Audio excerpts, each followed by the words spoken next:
कपिल गौतम जी का सवाल है कैस्ट्रॉल इंडिया पे। 100 शेयर हैं, 143 का भाव है, और ये भी कुछ और भी इसमें लेना चाहते हैं, लंबे अवधि का इनका नजरिया है। तो ठीक जगह पे हैं ये कैस्ट्रॉल, हमने कई बार बात की है। अब जब गाड़ी में इंजन ही नहीं होगा तो इंजन ऑयल का क्या करेंगे?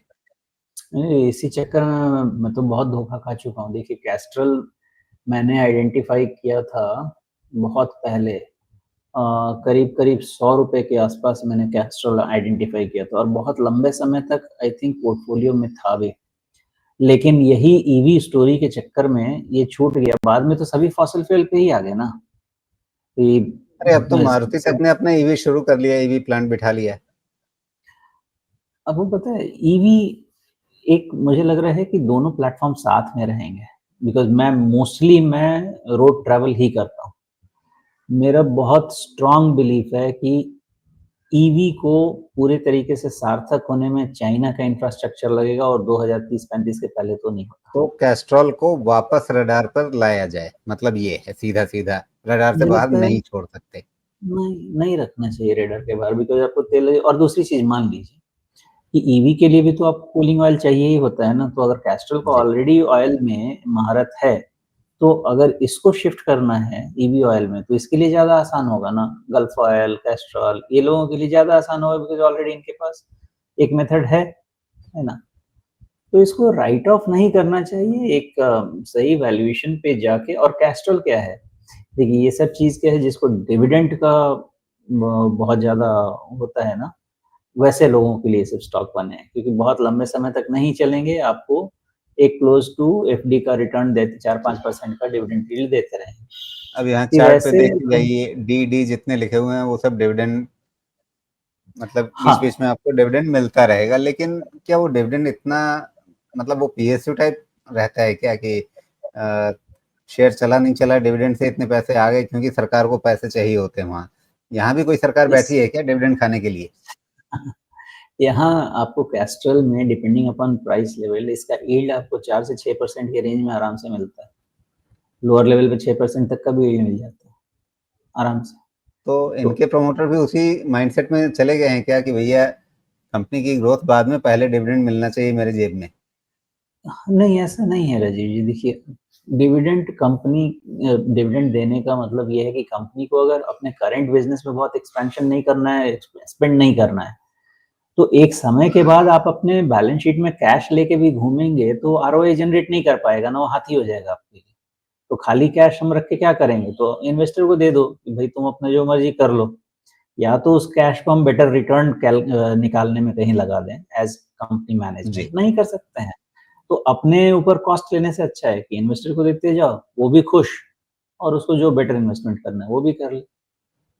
लेकिन मुझे एक चिंता ये दिख रही है, ये शॉर्ट टर्म टाइम फ्रेम में थोड़ा सा देखिए, एक बहुत बढ़िया ट्रेंड लाइन नीचे सपोर्ट का काम कर रही थी, वो टूट चुका है, सारे मूविंग एवरेजेस के नीचे है। मतलब शॉर्ट टू मीडियम टर्म में ये कोई बहुत आश्वस्त करने वाला पैटर्न तो नहीं लग रहा है। नहीं, यू आर एब्सोल्युटली राइट, इसमें कोई डाउट नहीं है। इसमें आप एक अप्रैल के कैंडल में चले जाइए और एक लो आइडेंटिफाई करने की कोशिश कीजिए, 186 मिल गया वहीं आपको। पर है, वहीं से शुरुआत हुई है। बस बस उसका ध्यान रखिए। देर आर हाई चांसेस कि इसी के आसपास कंसोलिडेट करेगा। ये आपका पूरा पीछे जाके पैटर्न आप देखेंगे, इवन लास्ट ईयर जनवरी से। तो अब 186 पे ये एक नंबर नहीं हो सकता है, हो सकता है 190 भी हो सकता है, 175 भी हो, लेकिन मोटा इसके मोटी जी। आसपास हाँ, ये लंबा कंसोलिडेशन हाँ, चलना यहाँ चाहिए। से और बार बार बार बार आपको इस लेवल पे कहीं ना कहीं सपोर्ट मिलता रहा है। ये एक इम्पोर्टेंट लेवल बन गया है। बीच में एक दो बार हालांकि जरूर ये लेवल छूटा था, बहुत छोटे समय के लिए। दूसरी चीज ये देखिए कि अभी ये चल रहा है close to 20 times price to earning पे। ओके, और इसका कॉर्पोरेट ग्रोथ क्या है? सेल्स 7% के आसपास अभी चल रहा है। एनुअल सेल्स ग्रोथ क्या है? वो भी 7% के आसपास चल रहा है। और डिविडेंड यील्ड इसका हाई है। तो मुझे लगता है कि 17-18 टाइम तो ये आराम से डिमांड कर सकता है वैल्यूएशन। उससे ज़्यादा नहीं, मतलब दिक्कत नहीं होनी चाहिए। जी। तो उस हिसाब से ओके। भी अगर देखा जाए तो 10% के आसपास के डाउन साइड के बाद बहुत ज़्यादा इसमें सेलिंग नहीं आनी चाहिए अगर डिविडेंड यील्ड वाले लोग मतलब फिर वहाँ से इसको प्रेफ़र करने लगे। ठीक है। अब अच्छी बात आपको बताता हूँ, अगर आपने अभी तक ध्यान नहीं दिया, कपिल जी ने खरीद रखा है 143 पे। तो इनका खरीद भाव जो है वो बहुत ही बढ़िया है और बहुत सीधी-सी बात है कि इन्होंने काफ़ी लंबा इंतज़ार भी किया होगा, क्योंकि 143 का भाव अभी रिसेंटली तो नहीं आया है, ये इन्होंने कम से कम 2 साल पहले खरीदा होगा, डेढ़ 2 साल पहले। तो ठीक है, अभी इनको एक काफ़ी हर तरह का उतार-चढ़ाव देखने के बाद भी अभी फ़ायदे में हैं और 180-86 जो आप बता रहे हैं कि उसके नीचे नहीं जाना चाहिए, तो उस हिसाब से तो अच्छी स्थिति है इनके लिए। सवाल ये है कि क्या अगर ये आ जाता है वो 185-86 के आसपास, तो क्या वहाँ पर और ऐड करने वाली बात जो है इनकी, वो सही जगह रहेगी और ऐड करें, या दूसरे स्टॉक्स बेहतर रिटर्न दे पाएँगे? एक स्टॉक में बहुत ज़्यादा मतलब एक्सपोज़र लेना कोई अच्छी बात तो है नहीं ना, वैसे भी 50% तो ऑलरेडी ऊपर रहेगा ही इनका। बहुत तो ज़्यादा वो भी नहीं है, 100 शेयर रखे हैं इन्होंने। 100 अच्छा मुझे लगा 100 143 पे है, मैं सोच रहा हूँ 100 पे लिया हो।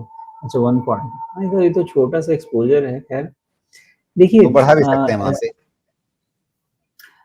बढ़ा भी सकते हैं, कोई दिक्कत नहीं है। आप ये समझिए कि इसमें लॉन्ग टर्म तक आपको मोस्टली 170-75 इधर में समझें और 225-250 ऊपर में समझिए। बहुत समय तक ऐसे ऑसिलेट करना चाहिए बिकॉज़ इसका जी, वैल्यूएशन रेंज तो मुझे वही लगता है, होना चाहिए ओके, और उसमें 5-5% डिविडेंड यील्ड भी मिलता रहेगा। तो ये रेंज अगर सैटिस्फाई करता है, तो देख सकते हैं। और लेकिन ओके, हाँ, एक चीज़ ध्यान रखिएगा जी, मार्केट हेडविंड से परेशानी होगी इसको अदरवाइज़ इस लेवल से ज़्यादा परेशानी वैल्यूएशन हिसाब से नहीं होना चाहिए।